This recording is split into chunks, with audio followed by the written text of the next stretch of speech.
कक्षा में हार्दिक स्वागत करती हूँ। आशा करती हूँ आप सभी लोग बहुत ही अच्छे होंगे और आपकी स्टडी भी बहुत ही अच्छी चल रही होगी। तो जैसा कि आप सभी लोगों ने थंबनेल में देख ही लिया होगा, मैं दीक्षा यादव आज आपके लिए सरफेस केमिस्ट्री का एक मोस्ट इम्पोर्टेंट टॉपिक लेकर के आई हूँ, जिसका नाम है कोलाइडों का निर्माण। इससे पहले कोलाइडों का जो वर्गीकरण था वो हमने आपको बहुत ही डिटेल से और बारीकी से समझाया है, और इस टॉपिक को भी हम आपको बहुत ही डिटेल से समझाएंगे, क्योंकि ये टॉपिक आपके एग्जाम के लिए मोस्ट इम्पोर्टेंट एंड कीमती टॉपिक है। तो आप सभी लोग आज की क्लास को बिल्कुल भी स्किप मत करें, क्योंकि कोलाइडों का निर्माण जितना भी होगा आज की वीडियो में हम पूरा फिनिश करेंगे। तो आप सभी लोग मेरे साथ अंत तक बने रहना, ठीक है। तो फिर चलिए टाइम ना वेस्ट करते हुए बात करते हैं आज के टॉपिक पर, नजर डालते बोर्ड की तरफ। उससे पहले यदि आप हमारे चैनल पर न्यू हो तो प्लीज इसे एक बार सब्सक्राइब करके बेल आइकन को प्रेस ऑल पर क्लिक कर लें, जिससे हमारी अन्य आने वाली वीडियो के नोटिफिकेशन आप तक सबसे पहले पहुंच सकेंगे। अब चलिए बात करते हैं टॉपिक पर। देखो, ये जो कोलाइडों का निर्माण है ये कुछ विधियों के माध्यम से किया जाता है। जो कोलाइडों का निर्माण है इसे करने के लिए दो विधियां मुख्यतः होती हैं। फर्स्ट होती है आपकी परिक्षेपण विधि और सेकंड होती है संघनन विधि, ठीक है। कोलाइडों का निर्माण करने के लिए मुख्यतः दो विधियां होती हैं, एक होती है परिक्षेपण विधि और सेकंड होती है आपकी संघनन विधि। अब सबसे पहले आपको परिक्षेपण और संघनन के बारे में पता होना चाहिए। देखो, हम पहले भी बता चुके हैं जो कोलाइडी कणों का आकार होता है, जो कोलाइडी कणों का आकार होता है वो कितना होता है 1 नैनोमीटर से 100 नैनोमीटर के बीच। यदि 1 नैनोमीटर से 100 नैनोमीटर के बीच यदि किसी भी पदार्थ का आकार या फिर किसी भी कण का आकार है तो वो हमारा कोलाइडी कण माना जाएगा और वो कोलाइडी विलयन बनाने के लिए संपन्न भी होगा, ठीक है। तो देखो, कोलाइडों का निर्माण, एक तो परिक्षेपण विधि, दूसरी संघनन विधि। यहाँ पर आपको कोलाइडों का निर्माण करने के लिए जो कण का आकार होना चाहिए वो 1 से 100 नैनोमीटर के बीच होना चाहिए, ना कम होना चाहिए ना ज्यादा होना चाहिए, लेकिन इसके बीच होना चाहिए, तो हमारा कोलाइडी कण वो माना जाएगा। तो यहाँ पर जब परिक्षेपण विधियां होती है, यहाँ पर क्या होता है कि इन विधियों में पदार्थ के जो बड़े बड़े कण होते हैं, पदार्थ के जो बड़े बड़े कण होते हैं वो छोटे छोटे कणों में टूट करके किसका निर्माण करते हैं, कोलाइडी कणों का निर्माण करते हैं। जैसे कि कोई भी एक बड़ा कण है, ठीक है। अब बड़ा कण जो कि 100 नैनोमीटर से अधिक उसका आकार है, यदि कोई एक बड़ा कण है जिसका आकार 100 नैनोमीटर से अधिक है तो स्टूडेंट वो हमारा कोलाइडी कण नहीं माना जाएगा, वो हमारा निलंबन में आएगा, ठीक है। और हमें बनाना क्या है, कोलाइड हमें बनाना है, कोलाइड का निर्माण करना है, तो मुझे क्या करना पड़ेगा, जो एक बड़े कण, जो किसी भी पदार्थ का एक बड़ा कण है उसको हम कुछ युक्तियों के द्वारा, जिसे हम कह सकते हैं कुछ विधियों के द्वारा छोटे छोटे कणों में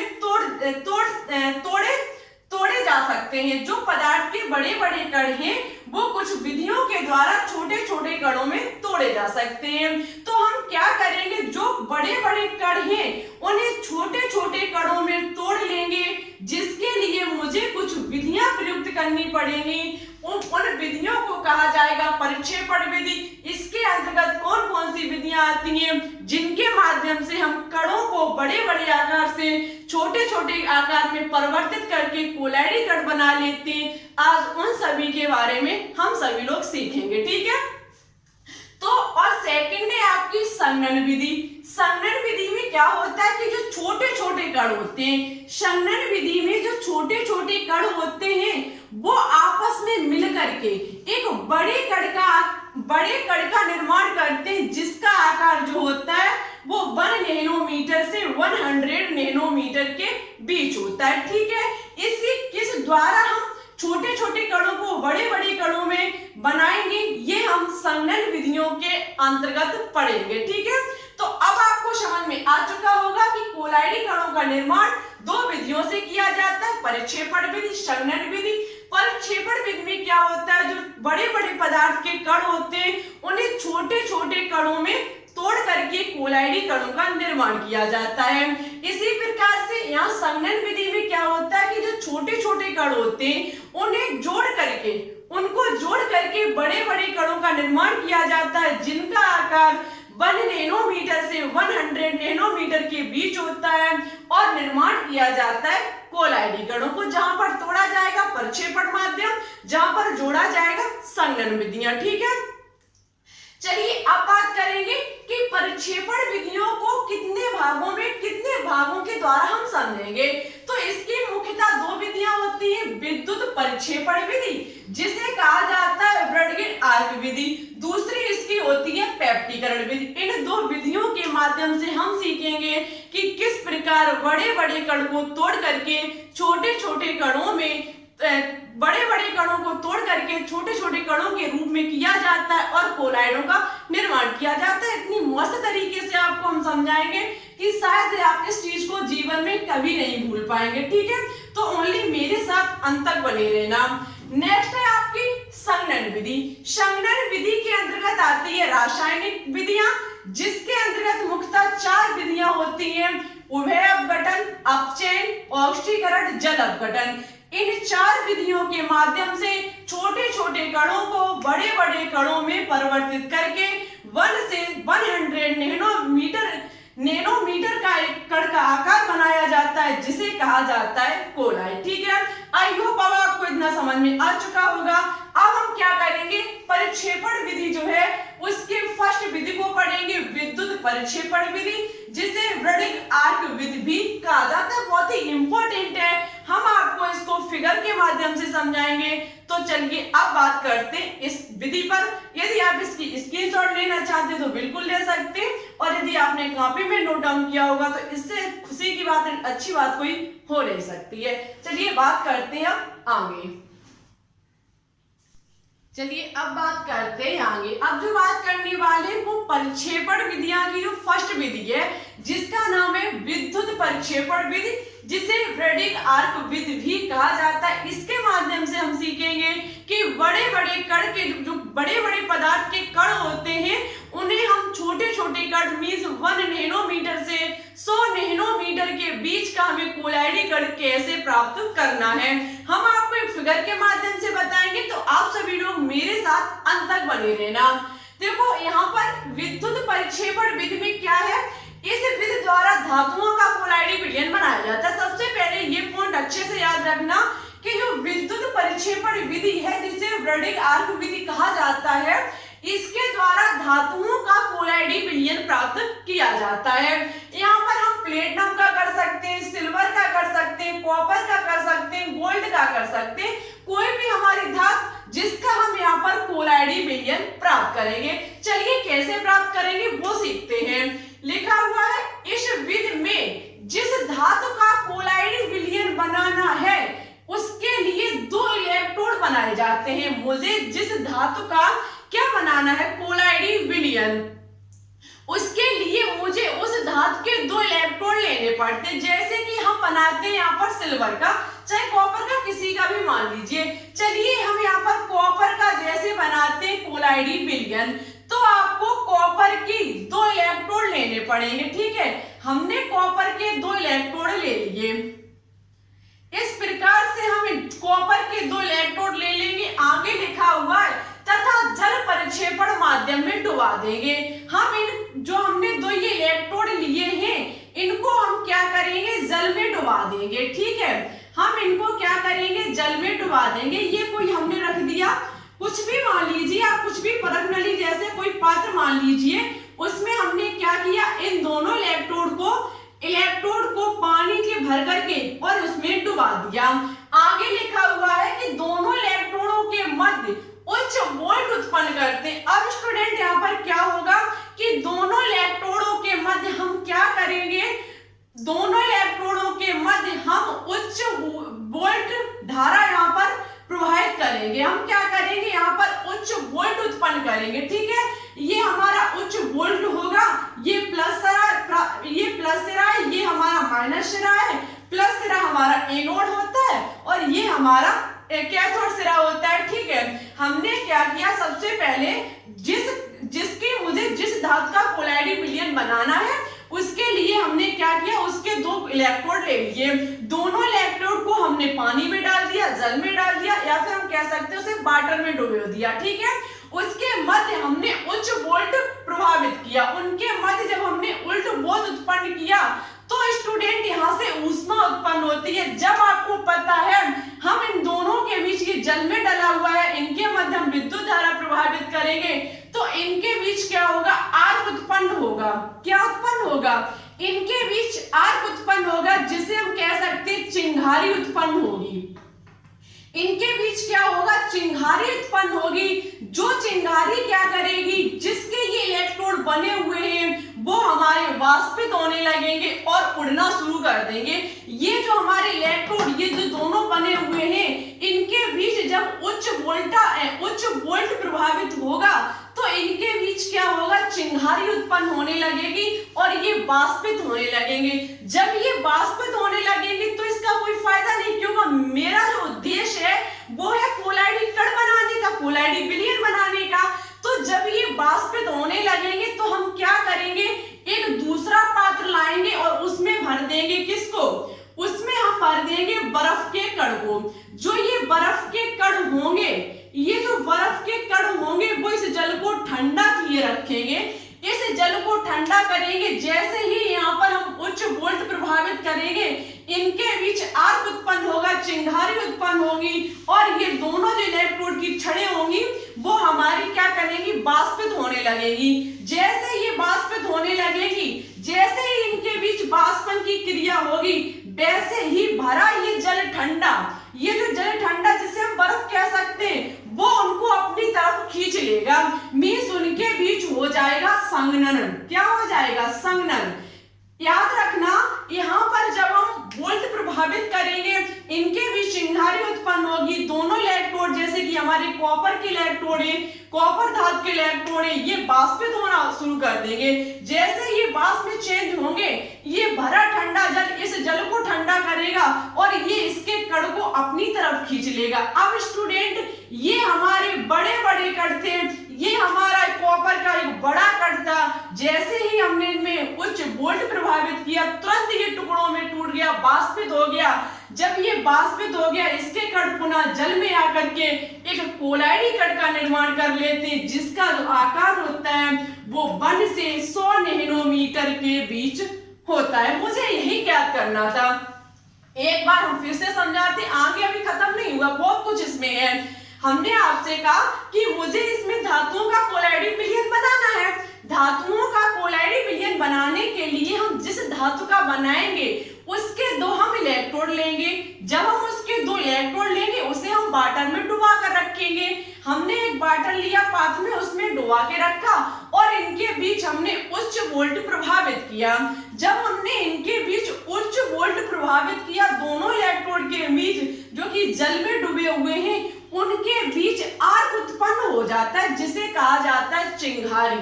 जब इनके बीच आर्क उत्पन्न हो जाता है तो ये वाष्पित होना शुरू हो जाते हैं। जैसे ये वाष्पित होते हैं तो कुछ फायदा नहीं मुझे इस क्रिया करने का, क्योंकि मेरा जो उद्देश्य था वो कोलाइडी विलयन बनाने का था। जैसे ये वाष्पित हो जाते हैं, तुरंत इस जो जल से भरा ये जो पात्र है उसके आसपास बर्फ को रख देंगे, जो कि इस जल को ठंडा कर देंगी। जैसे ये जल ठंडा होगा, तुरंत ये कण जो उड़ रहे वाष्पित हो रहे थे उनको अपनी तरफ खींच लेगा, वाष्पन से संघनन की क्रिया हो जाएगी और ये कॉपर के जो कण थे, कॉपर जो वाष्पित हो रहा था वो कण के रूप में इस जल में आकर के तैरने लगेगा, जल में आ जाएगा, जिसका आकार 1 नैनोमीटर से 100 नैनोमीटर के बीच होगा, जो कि मुझे एक प्रकार का कोलाइडी विलयन बनके, मतलब एक कोलाइडी कण प्राप्त हो गया। लेकिन जब ये हमने कोलाइडी कण प्राप्त कर लिया तो कुछ समय बाद ऐसा भी हो सकता है कि ये जो कॉपर के कण बनके तैयार हुए, ये तो हमारे कोलाइडी कण का इन्होंने रूप ले लिया, इनका आकार हो गया कोलाइडी कण जैसा। लेकिन बाई चांस ऐसा भी हो सकता है कि फिर से दोबारा से आपस में मिल जाए और एक बड़े कण का निर्माण कर ले, तो हमारा जो उद्देश्य था वो उद्देश्य ही रह जाएगा, जो मुझे चाहिए था वो बनके तैयार नहीं होगा। तो हम क्या करेंगे, इस विलयन में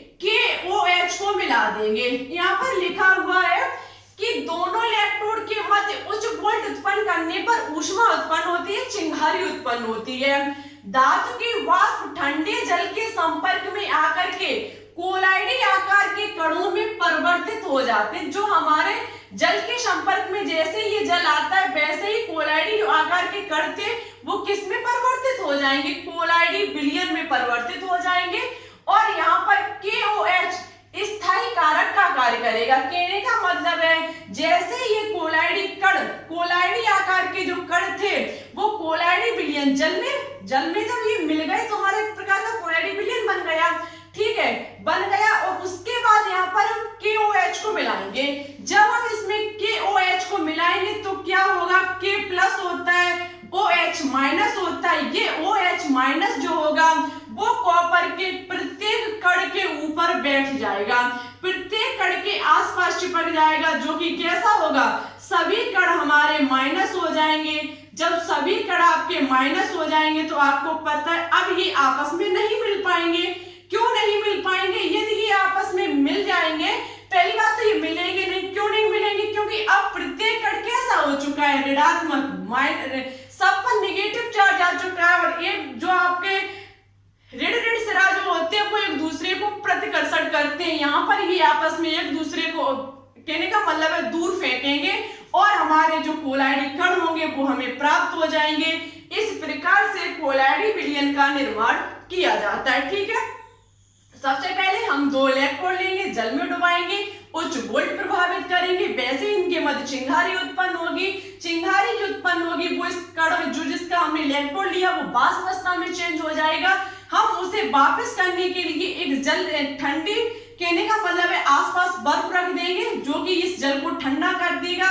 ये जो वाष्पन की क्रिया हो रही थी वो संघनन में बदल जाएगी, ये कण हमें प्राप्त हो जाएंगे। इन कणों को कोलाइडी कण रखने के लिए हम क्या करेंगे, इसमें KOH का विलयन मिलाएंगे जो कि एक स्थायी कारक का कार्य करेगा, कहने का मतलब से स्थायी रखेगा। और इसका जो OH माइनस होगा, ऋणात्मक जो OH माइनस होगा वो प्रत्येक कण पर चिपक जाएगा और ये एक दूसरे को प्रतिकर्षण करने लगेंगे। इस प्रकार से मुझे कोलाइडी कण प्राप्त हो जाते हैं। इस प्रकार से हम किसी बड़े कण का, किसी पदार्थ के बड़े बड़े कणों को छोटे छोटे कणों में परिवर्तित कर लेते कुछ विधियों के माध्यम से। अब हम पढ़ाएंगे आपको पेप्टीकरण विधि, उसके माध्यम से हम किस प्रकार से प्राप्त करते हैं बड़े बड़े कणों को छोटे छोटे कणों के रूप में। चलिए अब बात करते आगे। चलिए अब बात करते हैं पेप्टीकरण पर। बहुत ही इंपॉर्टेंट टॉपिक है पेप्टीकरण, क्योंकि इससे भी आपके एग्जाम में बहुत ही अच्छे खासे क्वेश्चंस पूछे जाते हैं।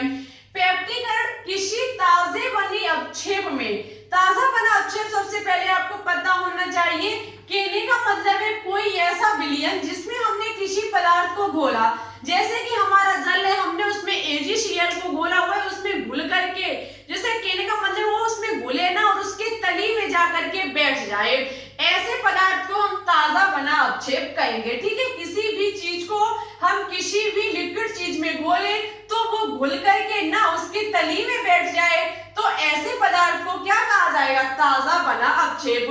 ताजे बने अपक्षेप में विद्युत अपघट्ट मिलाकर के हमने, जैसे कि उदाहरण के तौर पर एक ताजा बना अपक्षेप लिया जो कि है हमारा AgCl, क्या है AgCl, और हम उसमें मिलाएंगे विद्युत अपघट्ट। विद्युत अपघट्ट आपको पता होगा, पिछली क्लास में हम बता चुके हैं। विद्युत अपघट्ट का मतलब होता है ऐसे पदार्थ जो अपने आयनों में वियोजित हो जाते हैं, अपने आयनों में टूट जाते हैं, ऐसे पदार्थ को क्या कहा जाएगा, विद्युत अपघट्ट पदार्थ। अब आपको ऐसा विद्युत अपघट्ट मिलाना होगा जो इसमें से एक कॉमन हो, कहने का मतलब है जैसे कि आप ले सकते हैं HCl, जैसे कि आपने HCl को मिलाया तो इसमें Cl कॉमन है, ठीक है। और जैसे कि आपने ले लिया AgNO3, ठीक है, तो इसमें Ag कॉमन है, ठीक है। ऐसा आपको कोई विद्युत अपघट्ट पदार्थ मिलाना होगा जो एक इसमें कॉमन होना चाहिए, तो हम इसमें क्या करेंगे, HCl को मिलाएंगे। HCl में इसमें Cl और इसमें भी Cl, मींस इसमें Cl कॉमन है। हम जब इसमें विद्युत अपघट्ट को मिला देंगे, जैसे ही हम इस ताजे बने अपक्षेप में, इस ताजे बने अपक्षेप में क्या बना देंगे, ये विद्युत अपघट्ट हाइड्रोक्लोरिक अम्ल मिला देंगे, तो ये जो Cl होगा, ये जो Cl माइनस होगा ये प्लस होगा, इसमें Ag प्लस होगा, Cl माइनस होगा, ये Cl माइनस जो होगा इससे जाकर के चिपक जाएगा। जब ये Cl माइनस जो इसमें कॉमन है वो इस पर जाकर के चिपक जाएगा और इस अवक्षेप को तोड़ने का कार्य करेगा। इस अवक्षेप को क्या करेगा? तोड़ने का कार्य करेगा। जब ये इसको तोड़ने का कार्य करेगा तो ये अवक्षेप जो होगा छोटे छोटे कोलाइडी कणों में टूट जाएगा। ये एक बड़ा अवक्षेप था जो कि छोटे छोटे कणों में टूट गया, जिसका आकार 1 नैनोमीटर से 100 नैनोमीटर के मध्य होगा और हमें प्राप्त हो जाएगा कोलाइडी कण। ठीक है, कोलाइडी कण। अब इस पर आपको पता है Cl प्रत्येक पर लगा होगा, प्रत्येक पर क्या लगा होगा? Cl, जो कि माइनस होगा। अब स्टूडेंट प्रत्येक कण हमारा ऋणात्मक हो गया, प्रत्येक पर माइनस चार्ज हो गया। जब प्रत्येक पर माइनस चार्ज हो जाएगा ये एक दूसरे को प्रतिकर्षण करेंगे, आपस में नहीं मिल पाएंगे।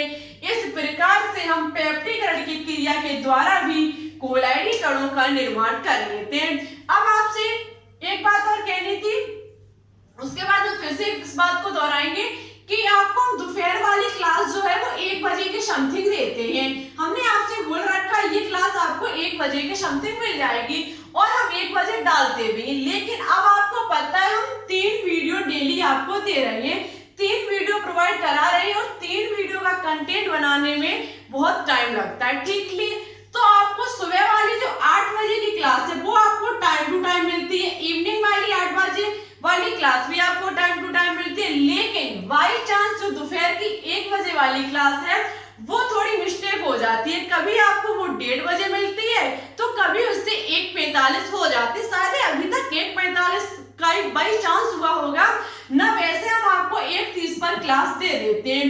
तो देखो ऐसा हो सकता है, क्यों हो सकता है? क्योंकि 3 वीडियो का हम कंटेंट बनाते हैं और कंटेंट बनाने में बहुत टाइम लगता है और कंटेंट बनाना प्लस उसे फिर बोर्ड पर स्टडी कराना, उसके बोर्ड पर टीचिंग कराना और उसके बाद इसे फिर से एडिट करके अपलोड करना बहुत टाइम लगता है। ठीक है, इसलिए थोड़ा लेट हो सकती है वीडियो। तो आप ऐसा ना करें कि 1 बजे देख करके आप सोचते हो कि आज इस केमिस्ट्री की वीडियो नहीं आएगी, चलिए अब छोड़ देते हैं। तो ऐसा मत, आपको आपसे हम कहते हैं कि 1 से 2 बजे, ओनली 1 बजे से 2 बजे के बीच में आप इंतजार किया करें। यदि आपको इस टाइम पर नहीं मिलती है तो समझ लेना कि उस टाइम हम थोड़ा बिजी होंगे और आपको वीडियो नहीं दे पाएंगे। ठीक है, लेकिन यदि वीडियो हम आपको देंगे तो वो 1 बजे से 2 बजे के बीच पक्का मिल जाएगी। ठीक है, क्योंकि वैसे तो हम 1 ही बजे देते थे, लेकिन अब कंटेंट बनाने में टाइम लगता है और वीडियो थोड़ा बड़ी भी हो जाती है। बार बार वीडियो को कहने का मतलब है कई एक पार्ट में बनाना बहुत टाइम लगता है। ठीक है, तो इसलिए थोड़ा हो सकता है। तो चलिए एक बार हम फिर से समझाते हैं पेप्टीकरण को। पेप्टीकरण में हम क्या करेंगे, एक ताजा बना अवक्षेप लेंगे। ताजे बने अवक्षेप में कोई विद्युत अपघट्य मिलाएंगे जिसमें एक चीज कॉमन होनी चाहिए। हम विद्युत अपघट्य मिलाएंगे, उसमें जो कॉमन चीज होगी वो अवक्षेप के चारों तरफ जाकर के चिपक जाएगी। ताजा बना अवक्षेप उसमें ये Cl माइनस जो होगा वो जाकर के चिपक जाएगा और अवक्षेप को तोड़ने का कार्य करेगा। जब ये अवक्षेप को तोड़ने का कार्य करेगा ये अवक्षेप टूट जाएगा और Cl इसके आसपास फिर से चिपक जाएगा, जिससे ये टूटे हुए कण जो कि कोलाइडी कण के रूप में विभक्त हो गए, 1 से 100 नैनोमीटर के बीच इनका आकार हो गया, पुनः ये किसी बड़े आकार का निर्माण न कर पाए, इसलिए ये Cl उन्हें आपस में बंदी बना लेता है। ये नहीं चिपक पाते क्योंकि प्रत्येक कण ऋणात्मक हो जाता है और जब कहने का मतलब है माइनस माइनस चार्ज होगा तो वो एक दूसरे को प्रतिकर्षण करेंगे। ठीक है, इसलिए इस प्रकार से कोलाइडी कणों का निर्माण पेप्टीकरण क्रिया के द्वारा भी किया जाता है। अब बात करेंगे रासायनिक विधियों के आधार पर छोटे छोटे कणों को बड़े बड़े कणों का आकार कैसे दिया जाता है, जो कि हमारी संघनन विधि है। ठीक है, संघनन विधि के अंतर्गत ये हमारी आती है, जिसमें आपकी हमने 4 बताई, उभय अपघटन, ऑक्सीकरण, अवचेन और जल अपघटन। सबसे पहले बात करेंगे उभय अपघटन में। यहाँ पर क्या होता है, जो अवकारक होते हैं, अवकारक के जो आयन होते हैं वो एक दूसरे से क्रिया करके एक बड़े आकार का निर्माण कर लेते हैं। जैसे कि यहाँ पर K4FeCH6 था। ठीक है, यहाँ पर क्या हुआ, जो ये KF था ये यहाँ से हट करके इस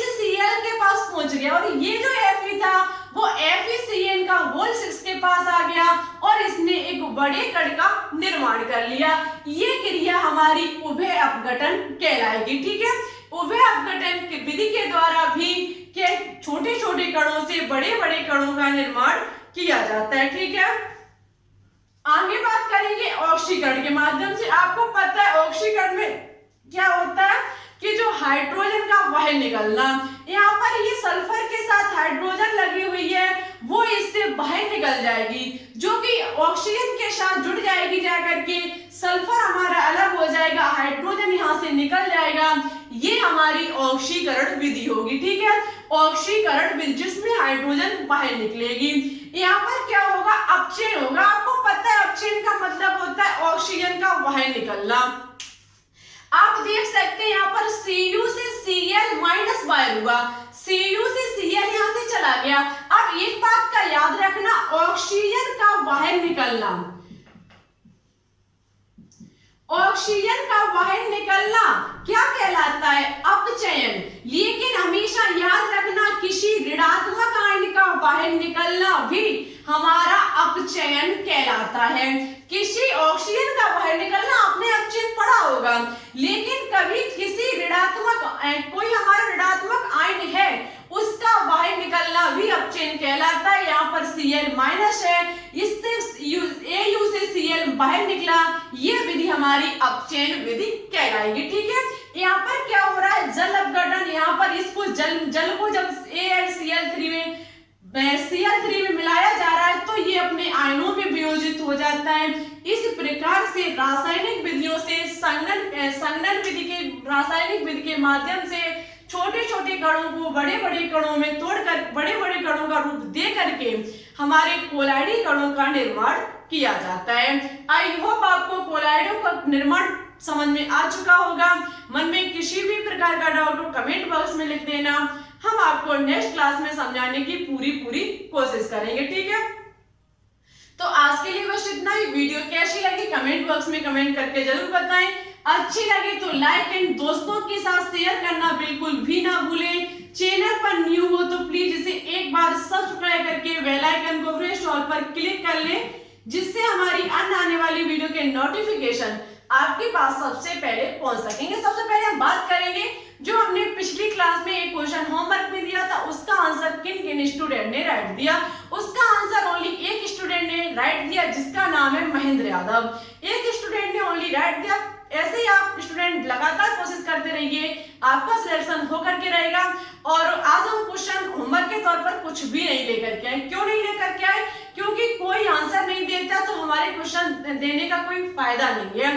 आप जिस दिन एग्री हो जाएंगे कि हाँ मुझे कुछ दीजिए तो हम देने लगेंगे, अन्यथा कोई बात नहीं। अपनी तैयारी को कंटिन्यू रख के अच्छे से अपनी स्टडी करें, जिससे कि आपका डॉक्टर बनने का सपना जो है वो साकार होकर के रहे। ठीक है, तो क्लास अच्छी लगे तो लाइक करना एंड शेयर करना बिल्कुल भी ना भूलें, साथ ही साथ चैनल को सब्सक्राइब भी कर लें। तो आज के लिए बस इतना ही, फिर ठीक है चलते हैं। अपना ख्याल रखना, अपनी स्टडी को अच्छे से कंटिन्यू रखना, जिससे कि आपका सपना साकार हो जाए। चलिए चलते हैं। Thanks for watching this video. Jai Hind, Jai Bharat, all the best.